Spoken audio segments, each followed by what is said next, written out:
श्री विधेश्वर संहिता अध्याय 2। ऋषि मुनियों की प्रार्थना सुनकर सूत जी बोले, आप सब लोगों की पदवी है बड़ी ऊंची, जो आपने तीनों लोगों के हित की बात है पूछी। गुरु व्यास जी की पाकर आज्ञा मन ही मन करूंगा आपसे फिर इस विषय का मैं वर्णन। आप सबने जिस उपाय के बारे में पूछा है, शिव पुराण के अलावा ना इसका कोई हल दूजा है। शिव पुराण वेदांत के सर्वस्व सार का धारक है, वक्ता और श्रोता के पापों को नष्ट करने का कारक है। यह भगवान शिव के उत्तम यश को बतलाता है, साथ ही साथ धर्म, अर्थ, काम और मोक्ष को भी समझाता है।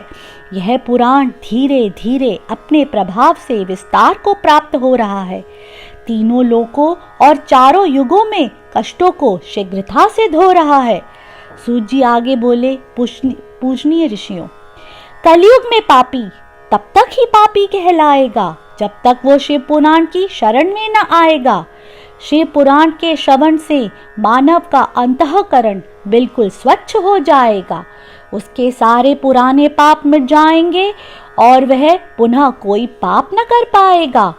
कौन महान है का विवाद धरती पर तभी तक होगा जब तक कलयुग में शिव पुराण का उदय नहीं होगा। कलयुग में कौन भक्ति, मुक्ति आदि का प्रदाता होगा। शिव पुराण के आते ही प्रत्येक प्राणी इस सत्य का ज्ञाता होगा। यमदूत तब तक ही भूतल पर निर्भय गमन करेंगे जब तक प्राणी शिव पुराण का ना श्रवण करेंगे। मंत्रों, तंत्रों, क्षेत्रों और दानों का विवाद मिट जाएगा। प्रत्येक शिव पुराण को ही अपने से श्रेष्ठ बताएगा। पीठ, देवगण, पुराण आदि भी खुद बताएंगे। शिव पुराण की महिमा सब जन को सुनाएंगे। शिव पुराण के कीर्तन को करने और सुनने का जो फल है, सिवाय शिव शंभु के प्रत्येक प्राणी कहने में असफल है। फिर भी कोशिश करके सुनाऊंगा शिव पुराण की महिमा। आप सबको अपने सामर्थ्य अनुसार बताऊंगा इसकी गरिमा। भक्ति भाव से अगर कोई पढ़ सुन लेगा एक भी श्लोक, पाप नष्ट हो जाएंगे सारे, सुधरेंगे उसके लोक परलोक। पूर्वार्ध के सारे प्रारब्ध क्षण में ही मिट जाएंगे। शिव पुराण की शरण में प्राणी तीनों लोकों के सुख पाएंगे। शिव पुराण को आप स्वयं शिव ही मानना, एक एक शब्द को मोक्ष का साधन ही जानना। ज्यों ज्यों आलस्य को त्याग प्राणी इसे नित सुनेगा, शिव मार्ग तक जाने का मार्ग निश्चिंत ही बुनेगा। इस ग्रंथ की महिमा तो इतनी महान है कि पाओगे सर्वस्व जो सिर्फ किया प्रणाम है। प्राणी अगर इसके प्रति मन में भक्ति भाव धारेगा, निश्चिंत ही अपने पापों से खुद को तारेगा। जो प्रतिदिन शिव पुराण को पूजेगा और ध्याएगा, निसंदेह नित दिन अश्वमेध यज्ञ का फल पाएगा। साधारण वस्तुओं की भी हो अगर किसी को कामना, शिव पुराण को ही उसे पूरा करने वाला तुम जानना। शिव पुराण का प्रत्येक अक्षर गायत्री मंत्र का फल देता है। परलोक तो सुधारता ही है, इस लोक में भी झोली भर देता है। चतुर्दशी को इसके पाठ का अति विशेष महत्व बताया गया है। धन, धान्य, सुख, शांति और मोक्ष प्राप्ति का साधन बताया गया है। शिव पुराण पढ़ने सुनने वाला जो जो उच्च कर्म करता है, इस ग्रंथ के प्रभाव से वह एक कर्म कोटि गुना झोली भरता है। इस ग्रंथ की रुद्र संहिता का महत्व तो बहुत ही बड़ा है।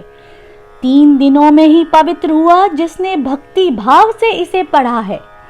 कैलाश संहिता तो रुद्र संहिता से भी श्रेष्ठ कही जाती है। श्री ओंकार के अर्थ को यह अत्यंत विस्तार से बताती है।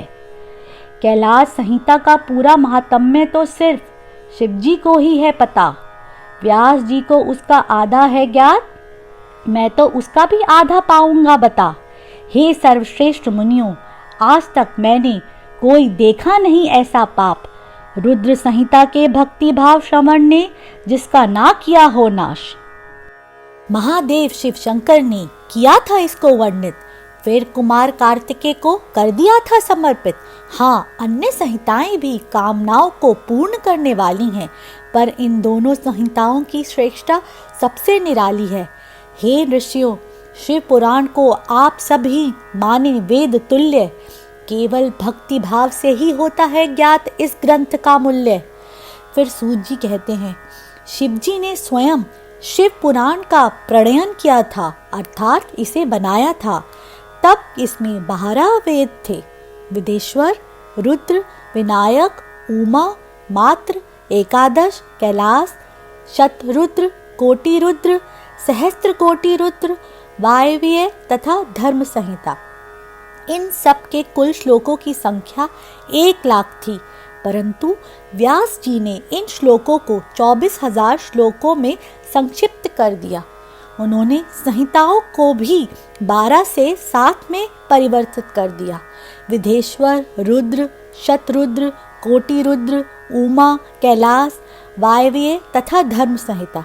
अब श्लोकों की गिनती की दृष्टि से शिव पुराण 18 महापुराणों में चौथे स्थान पर आती है।